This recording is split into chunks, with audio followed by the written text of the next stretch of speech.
मैं अक्सर एक बात कहता हूं, फिलिस्तीन के सितम को देखते हुए, यहूद और नसारा की ज्यादती को देखते हुए हम ये तो दुआ करते हैं मालिक सलाहुद्दीन अय्यूबी भेज दे, मोहम्मद बिन कासिम भेज दे। कभी ये क्यों नहीं कहते मालिक हमें सलाहुद्दीन अय्यूबी बना? कभी हम ये क्यों नहीं कहते मोहम्मद बिन कासिम बना? उसकी बारगाह में क्या कमी है? मांग के देखो।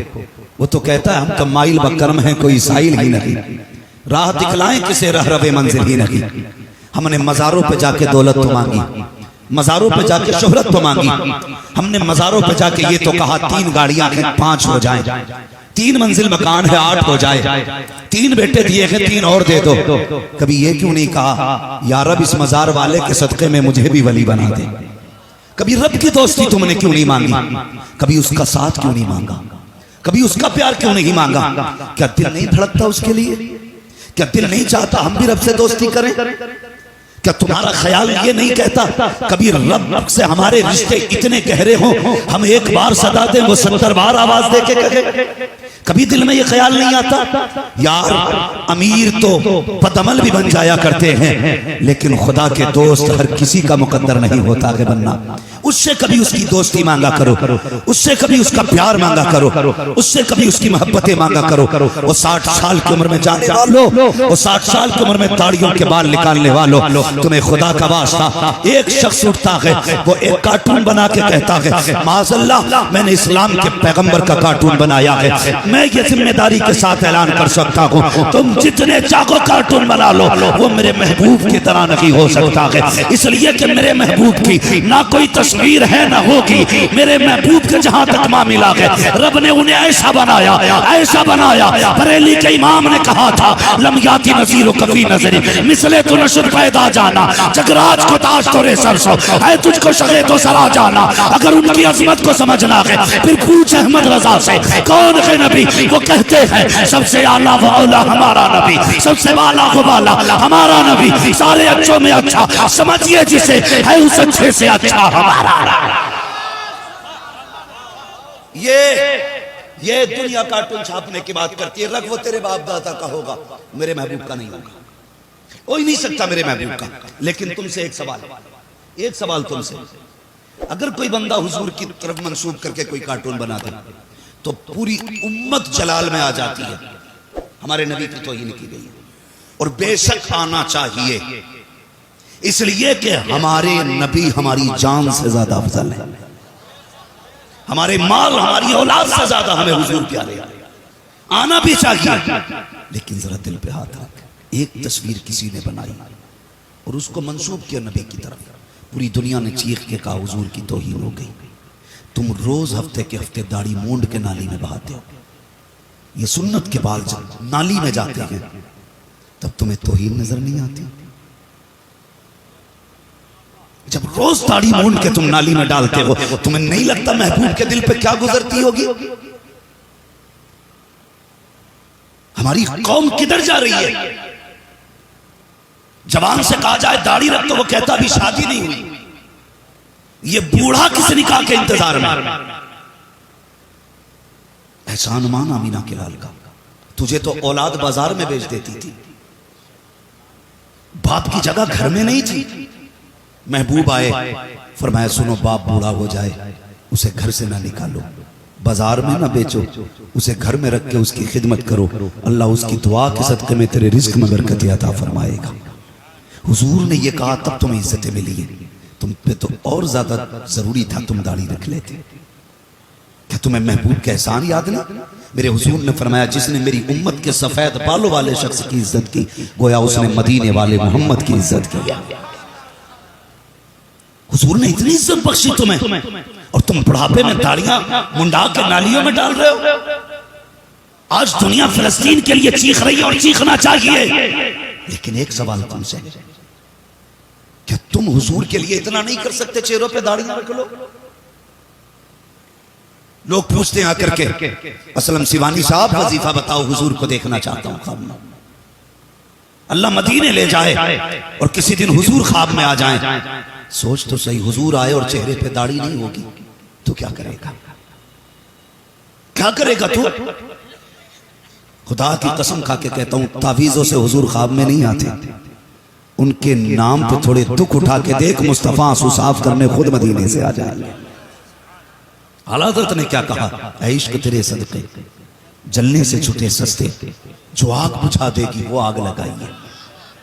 जाओ जाके देखो, शराब खाने हमसे आबाद है, जुओ के अड्डे पे हमारी सबसे ज्यादा तादाद है। गलत नहीं कह रहा हूं। और नेपाल एक दिन में गया तकरीर के लिए, एक अधिकारी ने आके कहा, जरा एक बात इस कौम से तू पूछना कि जितने बॉर्डर पे चरस, अफीम और शराब के साथ पकड़े जाते हैं वो मुसलमान ही क्यों होते हैं? किधर जा रहे हैं हम लोग? इस शराब के नशे में डूब गए। इसकी लज्जत ने तुम्हें तबाह कर दिया। इसका दुनियावी नुकसान याद रखिए। जो बंदा शराब का आदी हो जाता है उसकी नस्लें बदअमल हो जाया करती हैं।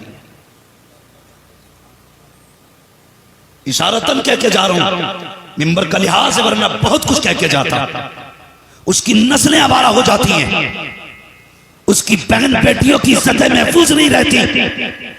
जो शराब का आदी हो जाता है, तूने इस नापाक शराब को अपने मुंह से लगाया, रब ने लिए जन्नत में तेरे लिए शराब तहूर का इंतजाम किया था। हो कहा तुम भूल गए उस शराब को जो रब ने तुम्हारे लिए जन्नत में रखी है, और तुम इसे नापाक के मुंह लगा रहे हो। लोग कहते छूटती नहीं, छूटती नहीं। तू कैसा गुलाम है हुजूर का, तुझसे शराब नहीं छोड़ती। लोगों ने हंसते हंसते जिंदगी को खैराबाद कह दिया था। तू शराब का आदी हो गया, तू कहता शराब नहीं छूटती।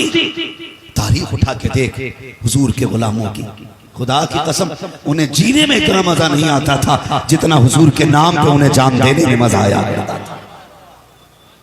शेर पढ़ा भी शहबाज भाई ने हज़रत बिलाल के हवाले से, पूरा मजमा दीवाना था, और होना भी चाहिए। मैं इस चीज का इनकार नहीं करता, लेकिन तस्वीर का दूसरा रुख भी देखते चलो।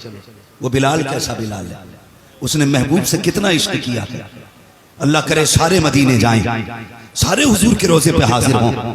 लेकिन अफसोस आज हमने मदीना शरीफ को भी ना तफरीगाह बना लिया है। टूर के तौर पे लोग घूमने जाया करते, वहां घूमने के लिए ना जा, वहां जन्नत लेने के लिए जाया करो। जन्नत लेने के लिए। मैं क्यों कह रहा हूं टूर के लिए?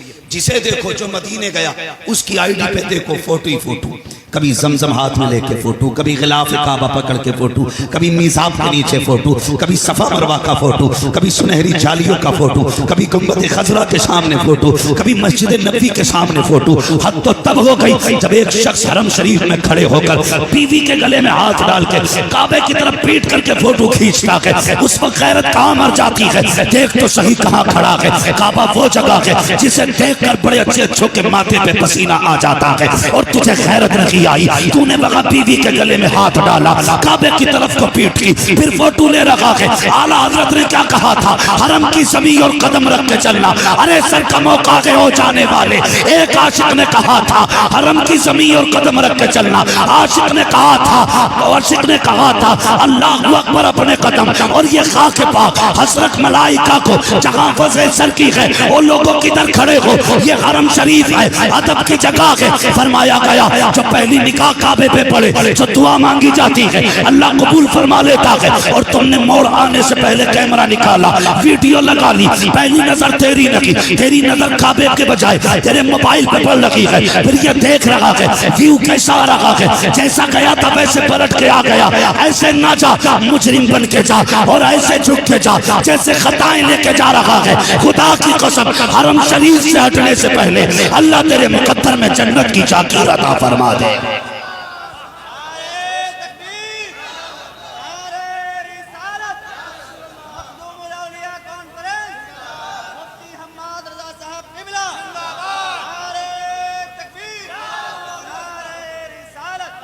भाई बीवी तेरी है भाई, कोई चीन में थोड़ी आ रहा है। शर्म कर यार, बीवियां आम करने का भी रिवाज हो गया बेगैरतों में। इतनी बेगैर थी, एक दिन जलसे से हम लौट रहे थे, जगह नहीं बताऊंगा, लोगों को तकलीफ हो जाती है, तो लौट रहे तो आगे गाड़ी लगी, हमारी गाड़ी निकलनी थी। उससे कहा भाई जरा, बोले बस 5 मिनट रुक जाओ। 5 में 15 मिनट हो गए। अब हम देख रहे हैं ना कोई गया ना आया, गाड़ी में हो क्या रहा है। 25 मिनट के बाद पहले कैमरे वाला निकला। मैंने कहा क्या मसला है, एक से पूछा, कहा बारात लौट के आई है, अभी दुल्हन उतर रही है। मैंने कहा हो क्या रहा है, 25 मिनट में नहीं उतरी। तो कहने लगे नहीं नहीं वो थोड़ा सा अंदर उसका ना कुछ यादगार तस्वीर ली जा रही है, शर्म आनी चाहिए, हैरत आनी चाहिए। शोहर से पहले कैमरे वाला तेरी बीवी देख रहे, गैरत मर नहीं गई हमारी। और अंदर घुसने के बाद गाड़ी में कोई नहीं, सिर्फ कैमरे वाला। सोच 25 मिनट में निकला तो कैसी वीडियो बनाई होगी। ये तकरीब की वीडियो बनाते ये स्टैंड पर रख के बोल रहा, वो कंधे पर रख के बना रहा है, कंधे पर रख के 25 मिनट में फुल तसल्ली से वीडियो बनी। ऐसे मकामात जिनको गैर महरम देखे तो हाय हाय, ये खबीस उन जगहों की जूम कर करके वीडियो बनवाते। और शादी से लौटने वाले मेहमान कहते भाई अपनी शादी की वीडियो मुझे भी दे देना।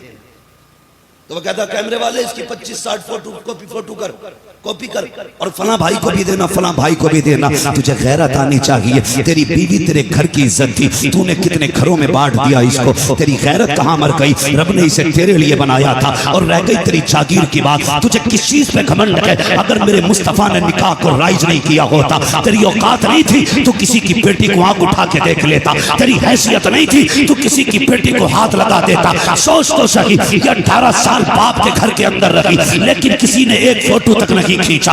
ये 22 साल तक बाप के घर के अंदर रखी, किसी के पास एक फोटो नहीं मिला। आज निकाह का पहला दिन है, तूने इसकी तस्वीर बनाकर इतनी बेगैरती दिखाई, पूरी दुनिया में आम कर दी। फिर दुआ मांग के कहता है सलाहुद्दीन आ जाए, मोहम्मद दीन आ जाए, फिर कहता है खालिद बिन वलीद आ जाए, मोहम्मद बिन कासिम आए। और बेगैरत ऐसी औरतों के शिकम से डांसर तो आ सकता है, कोई मुजाहिद नहीं आ सकता है, दीनदार नहीं आ सकता है। अगर चाहते हो तेरी बीवी के शिकम से आलिम दीन पैदा हो, कुरान का कारी पैदा हो, हाफिज कुरान पैदा हो, तो सुन नचनिए ना लेके आ, कनीज़े फातिमा ज़हरा को अपने घर के अंदर लेके आ।